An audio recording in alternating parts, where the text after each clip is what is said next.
스승이 제자에게 물었습니다. 너는 밤이 언제 끝나고 낮이 언제 시작된다고 생각하느냐?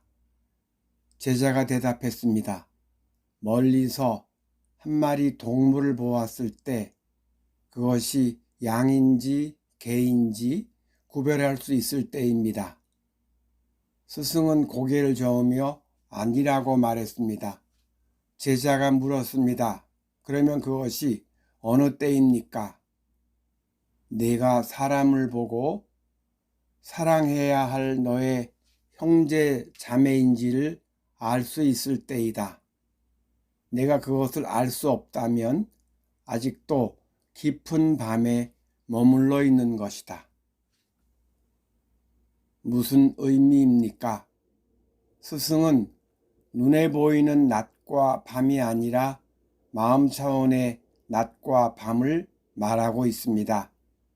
태양이 밝게 빛나고 있어도 창에 커튼을 내려두고 있으면 밤중을 사는 것입니다.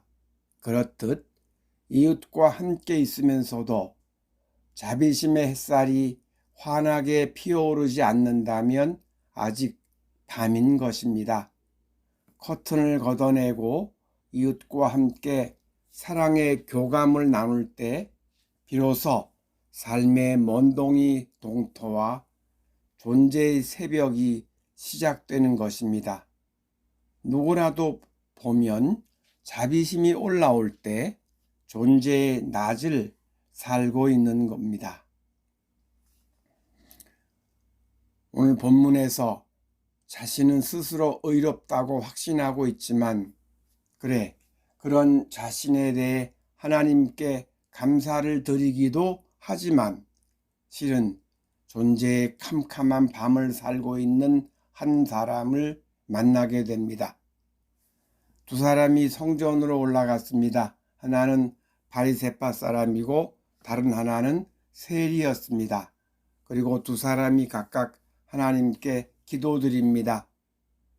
바리새파 사람이 드리는 기도를 보십시오.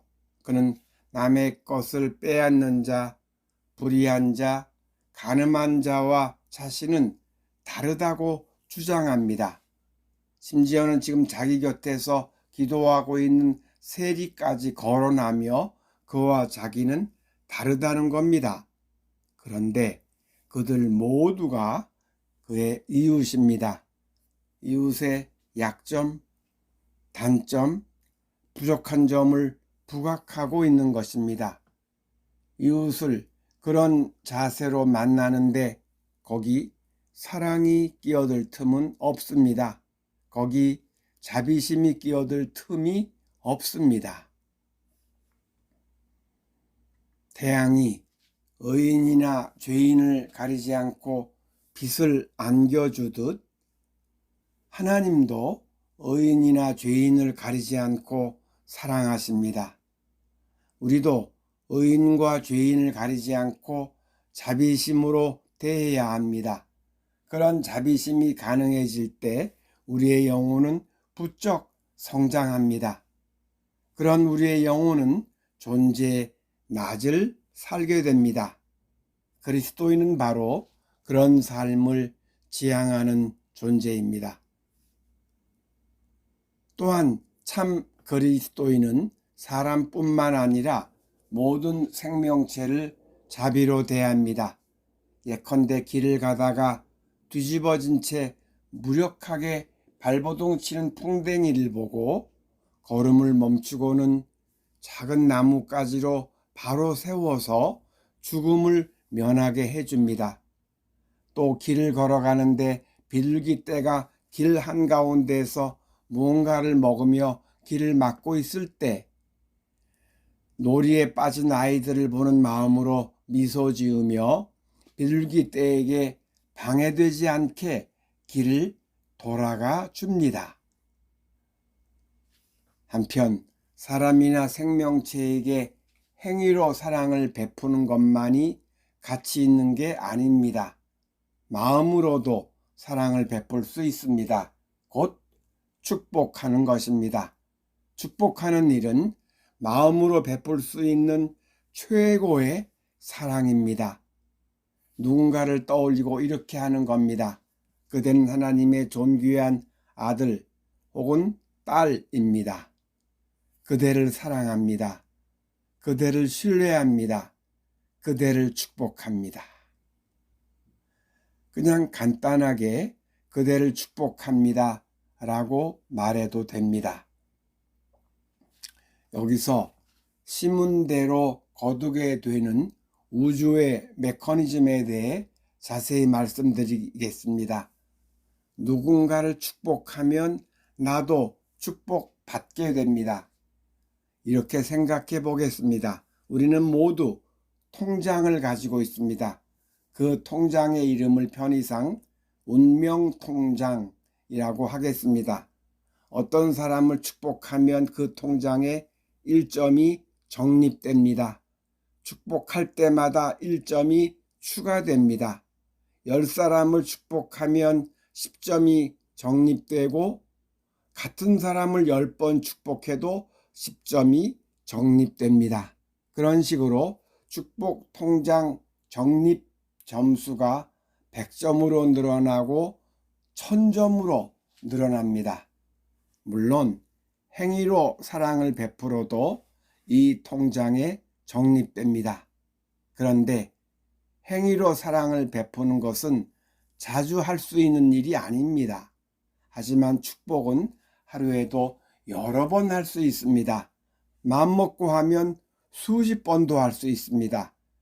행위로 사랑을 베푸는 것과 마음으로 축복하는 것이 똑같은 가치를 지니기에 곧 똑같이 통장에 적립되기에 축복을 자주 하는 것이 중요합니다.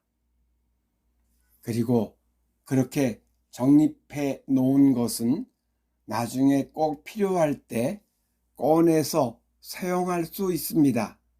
다만 본인이 직접 꺼내서 사용하는 것은 아니고 성령이 꺼내어 축복받는 일을 주시는 겁니다.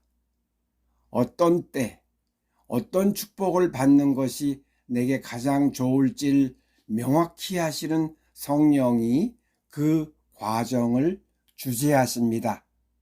하나의 축복받을 일을 위해서 100점 이상이 필요하다고 생각하면 됩니다. 그 말은 축복받게 되면 통장에서 100점 이상이 줄어드는 겁니다.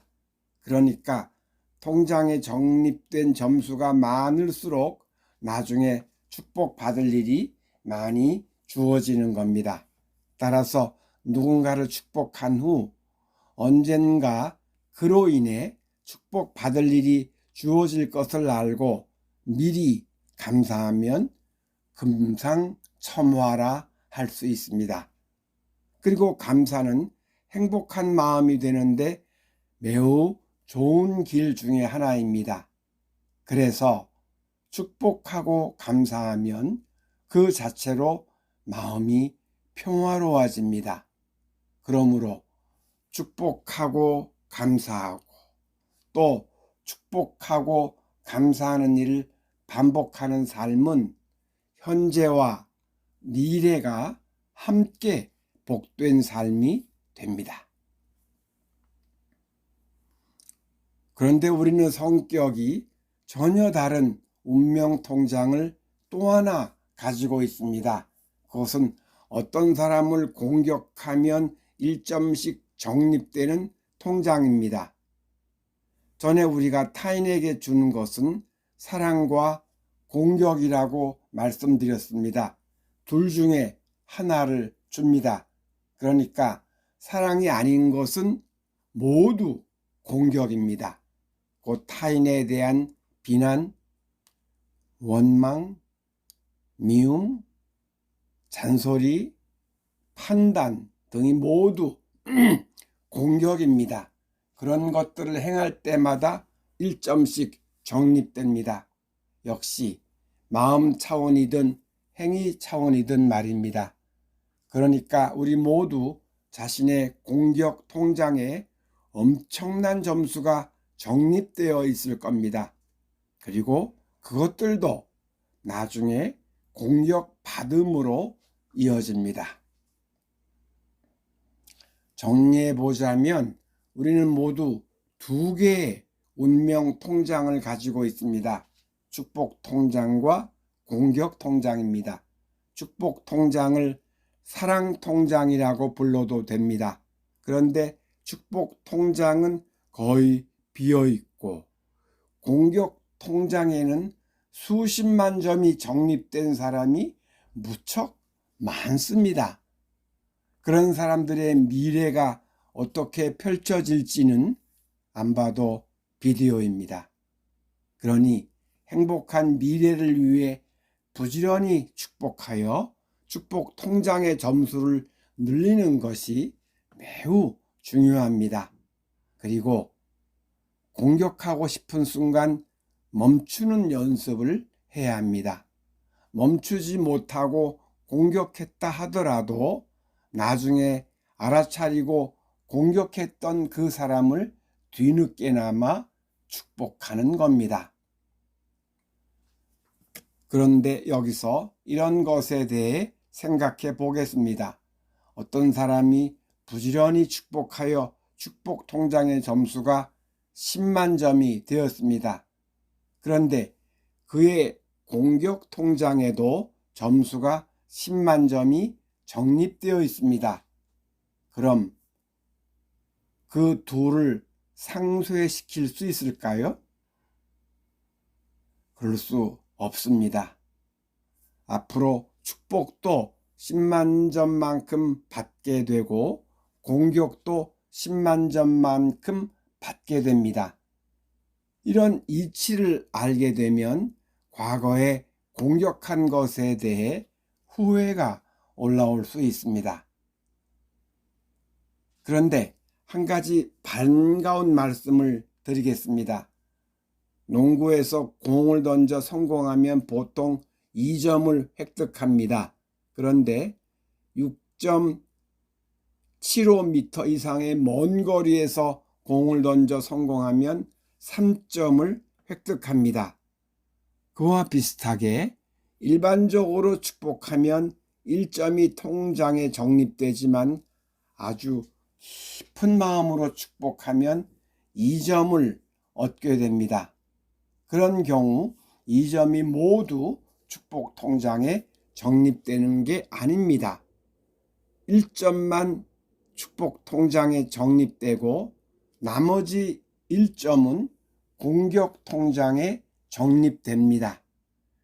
공격 통장에 적립된다는 것은 공격 통장에 적립되어 있던 점수를 1점 감해주는 식으로 작용한다는 것입니다. 이는 사면제도와 비슷합니다. 이런 식으로 성령은 우리가 과거에 행한 공격을 사면해 주시는 겁니다. 그러니까 축복을 많이 하는 것이 중요하지만 깊은 축복을 하는 게 더욱 중요합니다. 깊은 축복이 늘어나면 미래에 받을 축복이 늘어나는가 하면 미래에 받을 예정이었던 공격도 줄어드는 것입니다.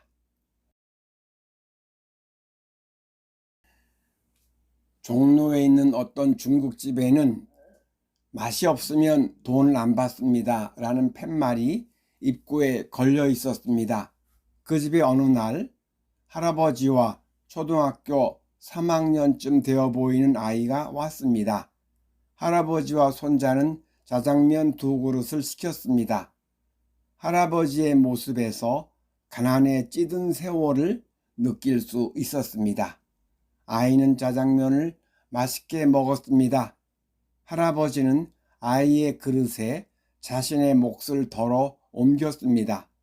몇 젓가락 안 되는 짜장면을 다 드신 할아버지는 입가에 짜장을 묻혀가며 부지런히 먹는 손자를 안쓰러운 마음과 흐뭇한 마음으로 바라보고 있었습니다.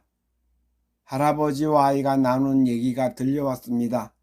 부모 없이 할아버지와 단둘이 사는 모양이었습니다.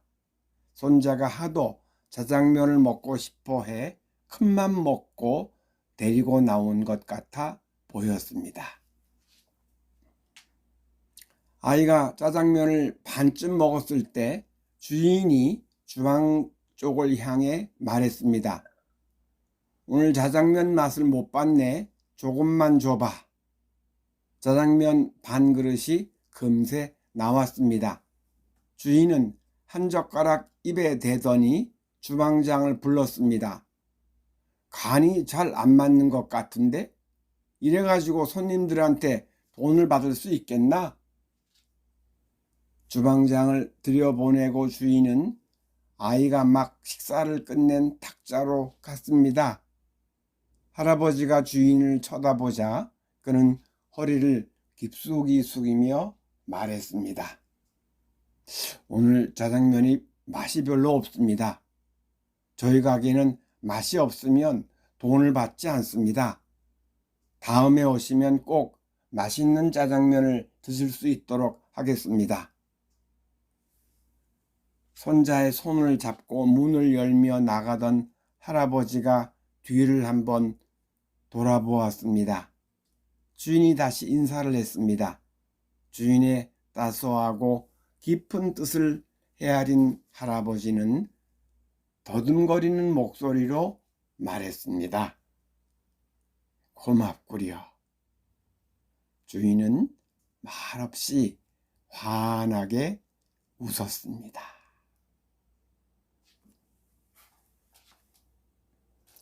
짜장면 2그릇 값은 얼마 안 됩니다.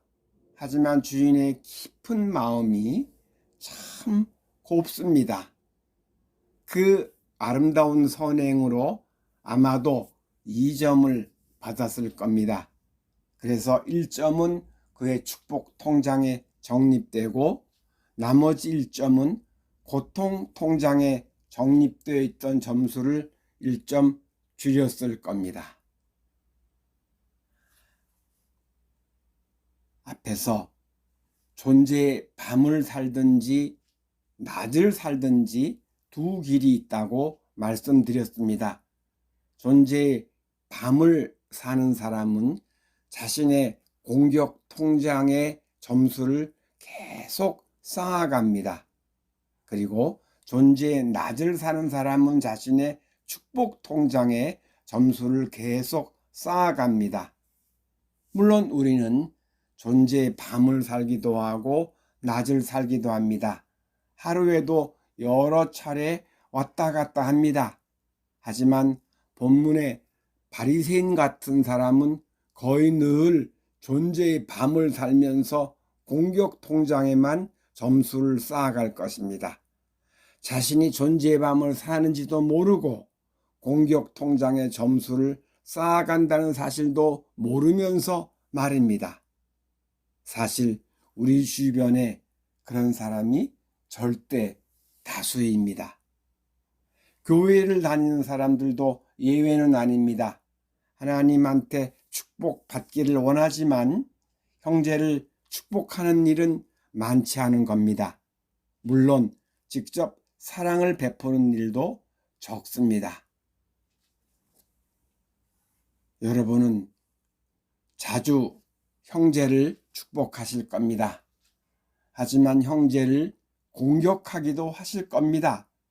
여러분의 축복 통장과 공격 통장의 메커니즘을 잘 이해하시고 점차로 공격 통장에 적립하는 일이 줄어들고 축복 통장에 적립하는 일이 늘어나기 바랍니다.